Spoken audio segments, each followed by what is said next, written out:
यह कहानी एक पुराने सुनसान कुएं के इर्द गिर्द घूमती है, जिसके बारे में गांव में एक खौफनाक किंवदंती है। तीन दोस्त जो शहरी जीवन से बोर हो चुके हैं, छुट्टी मनाने के लिए गांव आते हैं और जिज्ञासावश उस कुएं के रहस्य में उलझ जाते हैं। गांव की सरहद पर पीपल के एक बूढ़े पेड़ के नीचे एक कुआं था। इतना गहरा कि दिन के उजाले में भी उसकी तह तक रोशनी नहीं पहुंचती थी।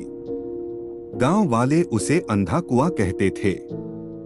कोई उसके पास जाने की हिम्मत नहीं करता था, क्योंकि लोक कथाएं कहती थीं कि जो भी रात में उस कुएं में झांकता है, उसे कुएं के पानी में अपनी नहीं बल्कि किसी और की परछाई दिखती है। एक ऐसी परछाई जो तुम्हारी मौत का पैगाम लाती है। तीन दोस्त करण, रिया और आकाश शहर की भागदौड़ से दूर एक पुराने हवेली में छुट्टी मनाने आते हैं।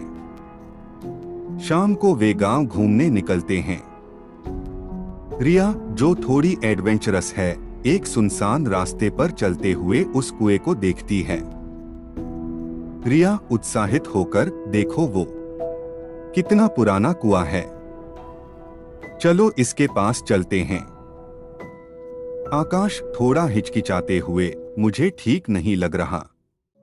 गांव वाले कहते हैं कि इस कुएं के पास मत जाया करो। करण हंसते हुए, अरे सब वहम है, चलो देखते हैं अंदर क्या है, शायद कोई खजाना हो। वे तीनों कुएं के पास जाते हैं। कुएं का मुहाना पत्थरों से बना था और उस पर काई जमी थी। अंदर से एक अजीब सी ठंडी हवा आ रही थी। करण अपनी टॉर्च निकालकर कुएं में झांकता है। पानी बहुत नीचे था और उसमें कुछ चमक रहा था। करण, लगता है अंदर कुछ है। एक अजीब सी चमक है। रिया झुककर देखने की कोशिश करती है, मुझे भी देखने दो, कहीं भूत प्रेत तो नहीं। अचानक करण के हाथ से टॉर्च छूट जाती है और कुएं में गिर जाती है। एक हल्की सी छप छप की आवाज आती है और फिर गहरा सन्नाटा। आकाश घबराकर, मैंने कहा था मत जाओ, चलो यहां से। वे तीनों घबराकर वापस हवेली लौट आते हैं, लेकिन उस चमक और टॉर्च गिरने की आवाज उनके दिमाग में घूमती रहती है। उस रात हवेली में अजीबोगरीब घटनाएं होती हैं। करण को आधी रात को अपनी खिड़की से कुएं से आती हुई एक धीमी सिसकने की आवाज सुनाई देती है। रिया को ऐसा लगता है जैसे कोई उसके कमरे में टहल रहा हो, जबकि आकाश को नींद में ही किसी के ठंडे हाथों का स्पर्श महसूस होता है। सुबह उठकर वे तीनों एक दूसरे से अपनी अजीबोगरीब बातें बताते हैं। रिया, मुझे लगता है उस कुएं में कुछ तो है जो हमें परेशान कर रहा है। करण, हमें वापस जाकर देखना होगा कि अंदर क्या है, शायद हमें अपनी टॉर्च भी मिल जाए। आकाश, नहीं, हमें यहां से चले जाना चाहिए, यह खतरनाक हो सकता है। शाम ढलते ही करण और रिया आकाश के मना करने के बावजूद फिर से कुएं के पास जाते हैं। इस बार वे एक लंबी रस्सी और एक मजबूत टॉर्च लेकर जाते हैं। करण रस्सी पकड़कर कुएं में उतरने का फैसला करता है। रिया, संभल कर, अगर कुछ गड़बड़ लगे तो तुरंत ऊपर आ जाना। करण धीरे धीरे कुएं में उतरने लगता है। जैसे जैसे वह नीचे जाता है, ठंड बढ़ती जाती है। पानी की सतह के पास पहुंचकर उसे वह चमक फिर से दिखाई देती है। यह एक धातु का टुकड़ा था, लेकिन उसके किनारे बहुत नुकीले थे। जब करण उसे उठाता है तो उसे अपनी टॉर्च भी पास ही मिल जाती है। अचानक कुएं के पानी में एक हलचल होती है। करण अपनी टॉर्च जलाता है और देखता है कि पानी में एक महिला का चेहरा तैर रहा है। उसकी आंखें सफेद थीं और बाल बिखरे हुए। वह चेहरा धीरे धीरे करण की ओर बढ़ने लगता है।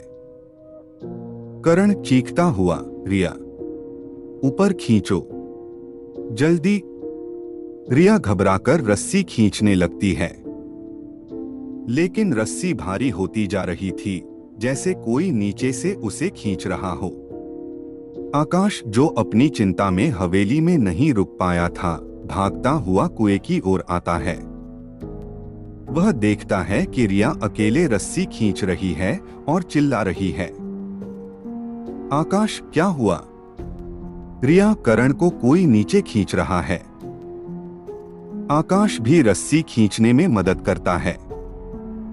किसी तरह वे करण को ऊपर खींच पाते हैं। करण हाफ रहा था, उसके चेहरे पर खौफ था। उसके हाथ में वह चमकता हुआ धातु का टुकड़ा था। करण कांपते हुए, मैंने पानी में एक चेहरा देखा, एक औरत का चेहरा। उसने मुझे खींचने की कोशिश की। रिया और आकाश उस धातु के टुकड़े को देखते हैं। वह एक पुराना जंग लगा लॉकेट था। जैसे ही रिया उसे छूती है, लॉकेट खुल जाता है। अंदर एक पुरानी धुंधली तस्वीर थी, वही औरत जिसका चेहरा करण ने पानी में देखा था, और उसके नीचे एक नाम लिखा था, माधवी। तभी गांव का एक बूढ़ा आदमी, जो उन्हें खोजते हुए वहां आया था, उस लॉकेट को देखकर चीख पड़ता है। बूढ़ा आदमी, माधवी, यह तो वही है जिसने सालों पहले इसी कुएं में कूदकर आत्महत्या कर ली थी, क्योंकि गांव के लोगों ने उसे डायन कहकर मार डाला था। वे तीनों एक दूसरे को देखते हैं। कुएं से एक ठंडी लंबी सांस की आवाज आती है। ऐसा लगता है जैसे माधवी की आत्मा अभी भी उस कुएं में कैद है, बदला लेने का इंतजार कर रही है। उपसंहार धीमी और भयावह संगीत के साथ। आज भी उस कुएं में झांकने वाला हर इंसान कहता है कि पानी में उसे अपनी परछाई के साथ एक और चेहरा दिखता है, माधवी का। और जो एक बार उस चेहरे को देख लेता है, वह कभी वापस नहीं आता। उस रात करण, रिया और आकाश तो बच गए, लेकिन उन्होंने कभी उस कुएं के पास जाने की हिम्मत नहीं की। और अब जब भी वे पानी में अपनी परछाई देखते हैं, तो उन्हें डर लगता है कि कहीं उसमें किसी और का चेहरा न दिख जाए। अगर आपको हमारी कहानी थोड़ा भी पसंद आया, तो लाइक करके चैनल को सब्सक्राइब कर लीजिए।